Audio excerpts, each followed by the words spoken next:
Buenas noches y bienvenidos a Las Cosas Como Son. El 10 de octubre pasado, es decir, hace un mes, prestó juramento como presidente de la República el por entonces presidente del Congreso, José Gerí, miembro del partido Somos Perú, para tratar de hacer un balance de lo que sabemos hasta ahora sobre la gestión del señor Gerí respecto a la prioridad, que es la lucha contra la delincuencia y la criminalidad. En segundo lugar, respecto de la otra prioridad que le corresponde, garantizar la realización de elecciones generales transparentes y limpias. Y en tercer lugar, contribuir con el desarrollo económico de nuestro país, reduciendo la pobreza y creando empleo formal, para lo cual es su tarea velar por una eficiente gestión pública. Hemos invitado a un experimentado político que ha sido primer ministro 2 veces bajo 2 regímenes diferentes, además de ministro de Defensa, el doctor Pedro Cateriano, para conocer su opinión sobre el desempeño hasta el momento del presidente José Gerí. Muy buenas noches, Pedro Cateriano. Fernando. ¿Qué diría usted a quien le pregunte cómo evalúa este primer mes de José Gerí en la presidencia? Yo diría que la ciudadanía ha sentido una especie de alivio, ¿no?, frente al repudio popular, al rechazo, a la ineptitud, frivolidad, incompetencia y manchas de corrupción que simbolizaba la señora Dina Boluarte. Gerí para algunos se ve como una especie de Konrad Adenauer, Churchill, ¿no? Pero en realidad hay algo preocupante acá, ¿no?, que cierto sector de la ciudadanía se esté acostumbrando a esta inestabilidad política. Fernando, nunca en nuestra historia republicana hemos tenido esta cantidad de presidentes, esta altísima rotación de ministros de Estado que sin duda alguna entorpecen la gestión pública, ¿no? Ahora, como bien decías al inicio del diálogo, la misión principal del presidente Gerí es presidir la organización de elecciones generales libres, limpias, neutrales y democráticas. Ese es el objetivo esencial de este gobierno de tan corta duración. Hasta el momento está haciéndolo bien en ese sentido, está respetando él mismo la neutralidad. Ayer o antes de ayer creo que ha cometido un grave error. Por ejemplo, ha invitado al candidato presidencial de su partido, al señor Forsyth, a un acto castrense. Si el señor Gerí quiere invitar a candidatos presidenciales, tiene que invitar a todos, no al de su partido. Esto lo sabemos por informaciones extraoficiales. Algún medio de comunicación creo que ya publicó la información. En ese sentido tiene que ser muy cuidadoso y recordar el señor Gerí que la primera obligación que establece la Constitución es para el presidente de la República cumplir y hacer cumplir la Constitución y las leyes y acatar las resoluciones judiciales. Esa es la principal tarea. De acuerdo. Las leyes significan tener una opinión sobre las leyes que vote el Congreso, observarlas eventualmente y no promulgarlas si no está de acuerdo. Estamos viendo que exactamente, en base a una ley del Congreso se ha procedido a un alza considerable de las remuneraciones de una parte de la administración pública, y a su vez hay un decreto supremo que hace lo mismo con otras entidades. ¿Cuál es su opinión sobre esas alzas de remuneraciones? Mi opinión en términos generales es que para poder pagar buenos sueldos, tener meritocracia que garantice una eficaz administración pública, hay que promover la inversión nacional y extranjera. Hay que desbloquear los proyectos mineros, hay que fomentar la exploración y explotación del gas y del petróleo. Somos un país bendecido. Sin embargo, no se toman esas decisiones. Demagógicamente, este Congreso irresponsablemente ha venido aumentando pensiones, por ejemplo, sin financiamiento, y da la impresión de que estaríamos ante un festival de reparto de dinero. No existe la magia en economía. Acabamos de ver el colapso del modelo económico y político de Evo Morales en Bolivia, lo que significa el despilfarro, el derroche, el gasto irresponsable del dinero. Y en el Perú ya hemos experimentado ello, ¿no es cierto?, en el pasado, sin duda, con la hiperinflación del primer calamitoso gobierno aprista, que colapsó, destruyó la economía. No hay, por lo tanto, eso. Las facturas, las deudas en economía siempre se pagan. Y lo estamos viendo en Bolivia y lo estamos observando también en la Argentina. Ese populismo hay que desterrarlo. Lo que se necesita es generar nuevos puestos de trabajo, darle empleo a la gente, que tenga dignidad. Y para ello, solo la inversión nacional y extranjera, fomentando a la empresa privada para que desarrolle proyectos, genera riqueza y con ello se pueden aumentar sueldos, se puede mejorar la salud. El agua potable, Fernando. Seguimos manteniendo un monopolio estatal del agua potable con 50 empresas públicas que violan sistemáticamente los derechos humanos de 3,5 millones de peruanos. Esas deberían ser las prioridades del señor Gerí. Ahora bien, lo real es que se ha procedido a aumentar considerablemente la remuneración de los diplomáticos cuando están en el Perú y también a homogenizar la remuneración de los miembros de la Junta Nacional de Justicia con la de los jueces supremos. Ahora, los jueces supremos llegan a hacerlo al término de una larga carrera y solamente al cabo de 5 años, como jueces supremos, cobran 42,000 soles acá de frente. Y hace poco los magistrados del Tribunal Constitucional también se han aumentado de sueldo. Entonces, el contexto no es para aumento de sueldos. La gente no la está pasando bien y se predica la austeridad con el ejemplo. Reitero, la irresponsabilidad, la demagogia en la economía hay que detenerla, porque ese es el camino para la destrucción económica del país. De acuerdo. Por otra parte, un tema que ha concernido al Ejecutivo es el tema de Betsy Chávez, que fue la primera ministra cuando la tentativa del golpe de Pedro Castillo y que ha logrado... ¿Me permite una interrupción? Sí. Tentativa, no. Fue un golpe de Estado efímero. ¿En qué condición dio ese discurso golpista Pedro Castillo? No solo como jefe supremo, como jefe de Estado y de gobierno, sino como jefe supremo de las Fuerzas Armadas. En esa condición, él dio una orden a las Fuerzas Armadas. Ese acto implicó el rompimiento del orden constitucional. Lo que no se pudo establecer, lo que no pudo lograr Pedro Castillo fue el establecimiento de una dictadura. ¿Por qué razón? Porque por esas razones, por esos motivos excepcionales de la política peruana, las Fuerzas Armadas y la Policía Nacional no acataron esa orden golpista. Entonces, siempre el golpe de Estado es el acto político previo para el establecimiento de la dictadura. Entonces, acá no hubo un intento, dio una orden golpista, quebró el orden constitucional, ultrajó, traicionó su juramento Castillo. Que no se lograra el establecimiento de la dictadura es otro tema. Y yo confío que pronto la Corte Suprema sancione al golpista y que no cometa la negligencia del Parlamento de demorar el caso. Hoy día, Pedro Castillo y la señora Betsy Chávez no están inhabilitados políticamente por la negligencia de este Congreso que linda con la complicidad. Muy bien. Tomamos nota de esa precisión del caso penal que será juzgado. Vamos a ver qué decide la Corte, ¿no? Hablemos sobre el caso de Betsy Chávez, a la que vimos actuando y oficiando un rol importante durante ese discurso el día de diciembre del año 22, que todos recordamos. Ha recibido asilo en México.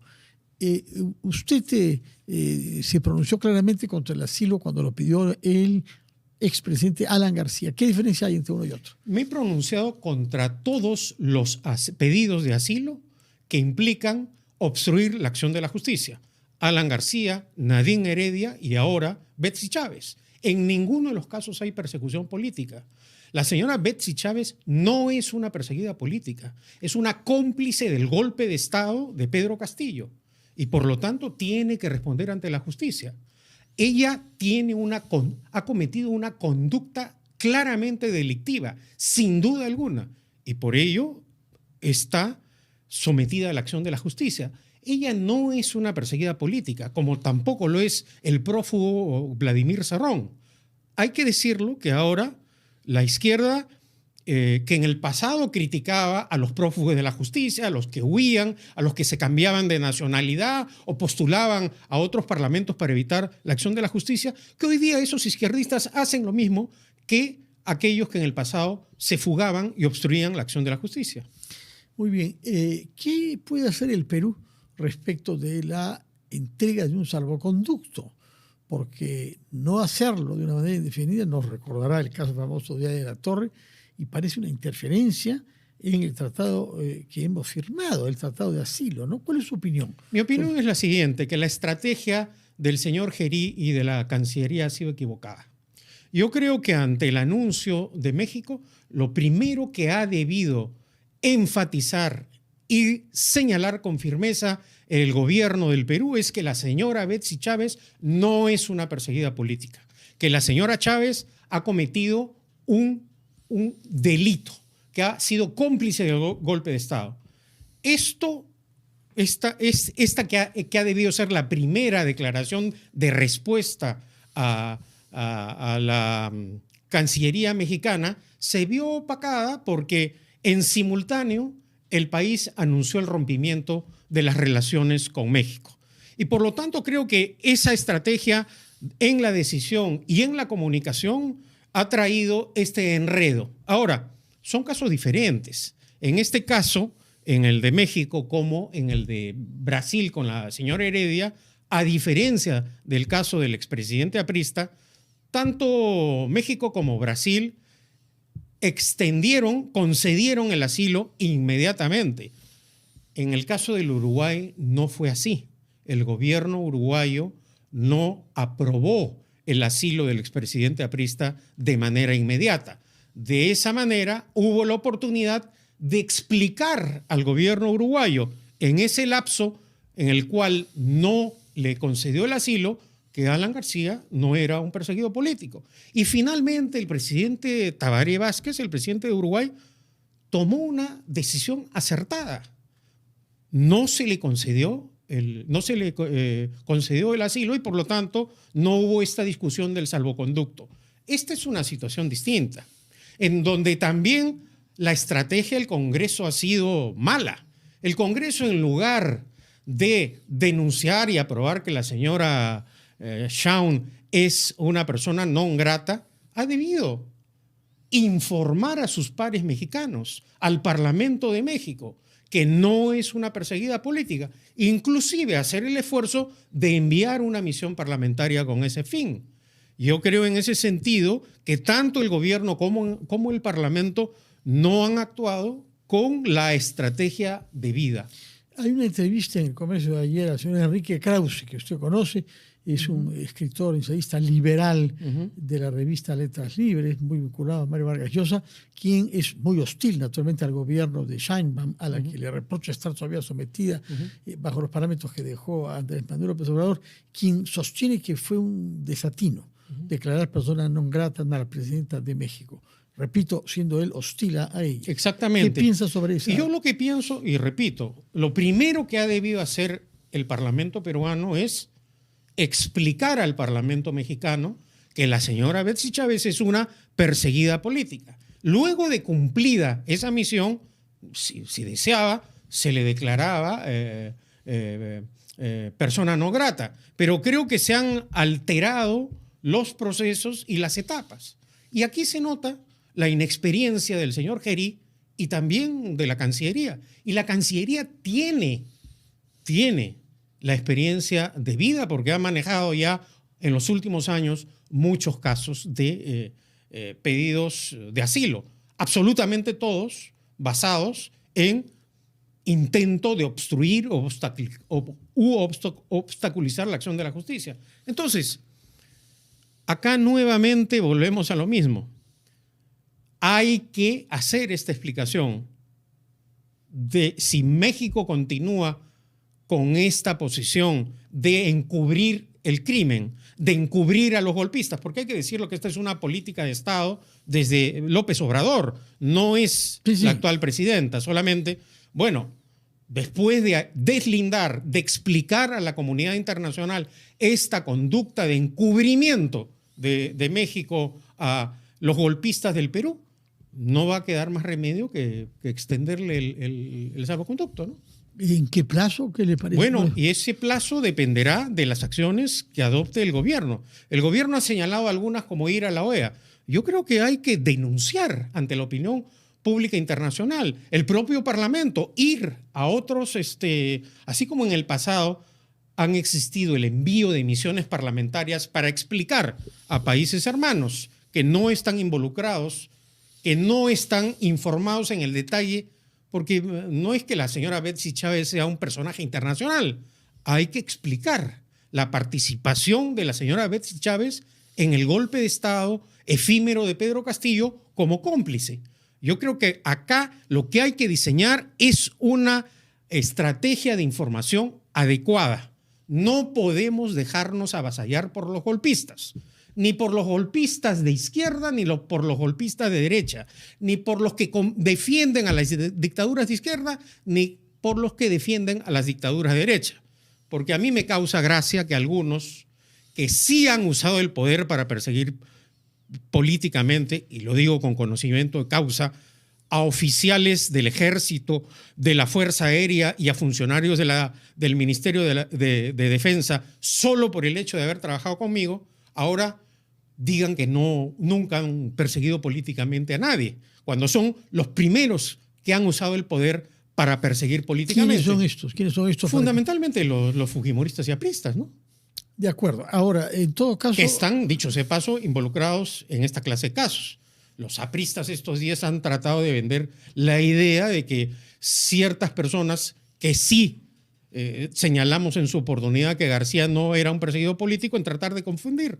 Pero como he señalado, son casos totalmente diferentes, ¿no? Muy bien. Hablemos una palabra sobre el caso de Ollanta Humala. Está preso por financiamiento de sus campañas, pero además está incurso en un proceso por el gasoducto del sur. Dígame, por favor, qué es lo que usted sabe sobre ese tema y qué responsabilidades tenía en el momento en que se han cometido los temas que están siendo juzgados. Conozco fundamentalmente, porque no soy abogado del caso, por información pública. En el primer caso, Ollanta Humala, al igual que el resto de personas que negaron haber recibido financiamiento ilícito, sí recibió financiamiento de Odebrecht. Ahora, en una primera etapa se forzó el financiamiento ilegal como delito de lavado de activos. Esto fue algo impulsado por Fuerza Popular y por Keiko Fujimori. La señora Keiko Fujimori aplaudió la detención que dispuso el juez Concepción Carguancho cuando se le acusó por ese motivo a Ollanta Humala. Cuando ese mismo juez le aplicó los mismos criterios a Keiko Fujimori, cambió de parecer. Bueno, ya nos guste o no, el Tribunal Constitucional ha determinado que esa figura del financiamiento ilegal de las campañas no estaba tipificado como delito en el momento que diría casi todos los que negaron, que mintieron al país, recibieron ese dinero. ¿Y por qué lo hacían, Fernando? ¿Por qué el Parlamento no había tipificado esa clase de donaciones o contribuciones como delito? Porque era una práctica casi generalizada de los partidos. Hoy ya es un delito y está plenamente tipificado.